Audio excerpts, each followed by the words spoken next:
بسم اللہ الرحمن الرحیم۔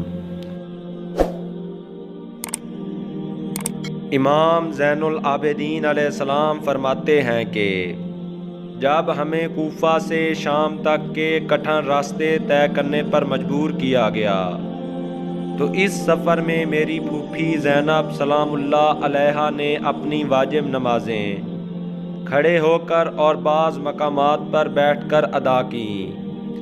میں نے اس کا سبب دریافت کیا تو حضرت زینب سلام اللہ علیہا نے فرمایا کہ 3 دن کی مسلسل بھوک پیاس اور کمزوری کی شدت کی وجہ سے میں نے بعض مقامات پر نمازیں بیٹھ کر پڑھی ہیں۔ سیدہ زینب سلام اللہ علیہا رات کو باقاعدگی سے نماز تہجد ادا کرتی اور قرآن مجید کی تلاوت آپ کا معمول تھا، یہاں تک کہ آپ نے اپنی زندگی کی مصیبت بھری راتوں یعنی 10ویں اور 11ویں محرم کی راتوں میں بھی اپنے معمول میں فرق نہ آنے دیا۔ اللہم صلی علی محمد و آل محمد وعجل فرجہم۔